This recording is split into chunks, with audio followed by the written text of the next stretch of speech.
If your chest gets tight for no reason, your body thinks danger is near. That's why you can't relax, even when nothing is happening. And you've probably tried to fix it with effort, with willpower, with more faith pressure. But your nervous system doesn't calm down from pressure. It calms down from safety. Stay with me, because before this ends, you'll have a simple way to meet anxiety in your body with God without shame. Quick, 6 seconds. Feet on the floor, unclench your jaw. One slow exhale. Whisper, Jesus, stay close. Notice that? Your mind gets loud when your body doesn't feel held. Let me tell you about a woman I'll call Angela. Angela loves God. She prays, she serves, she shows up. But anxiety doesn't show up for her like a dramatic moment. It shows up like tension. A meeting starts and her shoulders rise without asking permission. A text comes in and her stomach drops before she even reads it. At night, when the house finally gets quiet, her chest gets loud. And the hardest part isn't just the anxiety, it's what she tells herself about it. Why am I still like this? Shouldn't I be stronger by now? Does this mean my faith isn't enough? So she tries harder, she pushes through, she forces calm. But forcing calm is like holding your breath underwater. You can do it for a minute, and then your whole system panics. One night, she sat in her car in the driveway, engine off, keys still in her hand, and she whispered something honest. God, I love you. Why does my body feel like I'm alone? Maybe you don't have Angela's exact story, but you know that feeling when you're trying to be faithful and your body won't cooperate. Stay with me, because in a minute, I'm going to give you a simple practice for the moment anxiety hits, not later, in the moment. But first, you need one truth that removes shame. Here's the tension many Christians live with.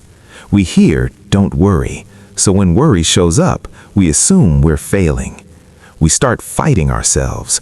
We shame the symptoms. We treat anxiety like sin. But anxiety doesn't heal under accusation. Shame can't calm a nervous system. Presence can. And here's what I wish someone said earlier. Anxiety is not always a spiritual problem.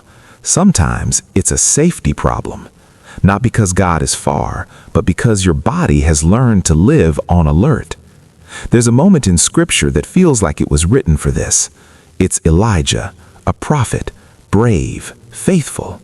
He has just survived confrontation, pressure, spiritual warfare, and then he breaks.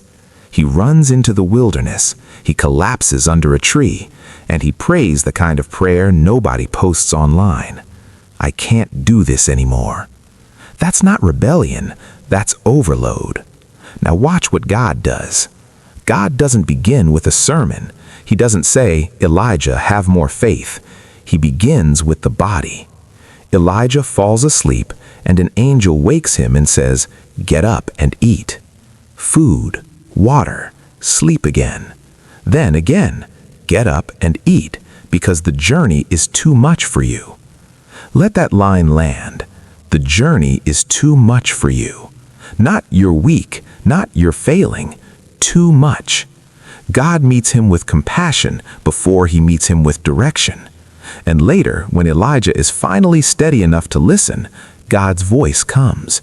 Not in the wind, not in the earthquake, not in the fire, but in a gentle whisper. Because anxiety is loud, but God often comes like safety. So here's the biblical frame. God is not offended by your anxious body. He is attentive to it. And sometimes the most spiritual thing you can do is receive what you need instead of forcing what you think you should feel. If you've ever wondered, why am I anxious if I love God? Elijah answers, because you're human and God still meets you. So what do you do when anxiety rises in the middle of the day, in a meeting, in the car, in bed at 2 a.m.?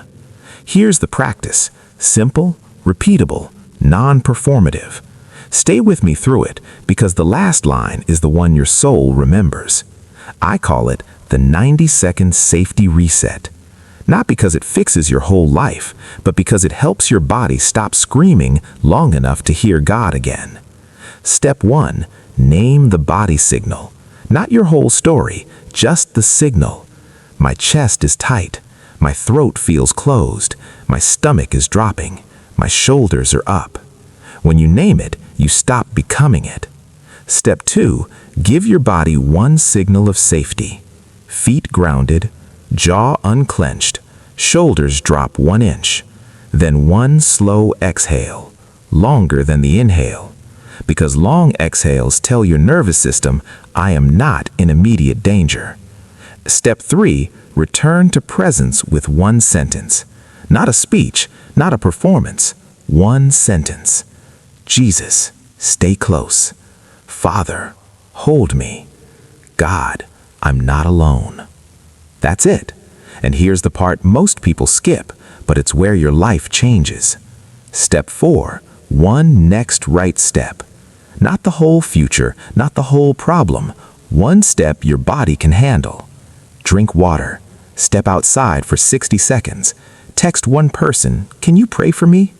Write the thought down and set it aside. Turn the phone over. One step. That's enough. Anxiety feeds on what if. Peace grows in what's next. If the wave comes back, you don't shame yourself, you repeat the reset. Because peace isn't a one-time win, it's a returning. Let me show you what this looks like in real life. Imagine Angela in a meeting. Someone asks a question and her body goes hot. Old Angela would force a smile and panic inside. New Angela does something tiny, invisible. Feet grounded, jaw unclenched, one slow exhale. And under her breath, Jesus, stay close. She doesn't become perfectly calm, but she becomes present. And she takes one next step. Answer one sentence. Not solve everything. One sentence. That's how you stop anxiety from driving the whole car. Here's what stays. You are not less faithful because you feel anxious. You are human with God. Anxiety doesn't mean God is far. It often means your body feels alone. And peace doesn't begin when anxiety disappears. Peace begins when you stop facing it by yourself. So the next time your chest tightens, try the 90-second safety reset once. Name the signal, give one signal of safety, return to presence, one next step. And if you're comfortable, comment one word so I know how to pray for you. Alone or held. In the next video, we're going to talk about why anxiety often hides deeper wounds and how God heals what we've been carrying for years without shame. Until then, you don't have to conquer anxiety today. You just have to come back to Him one breath at a time.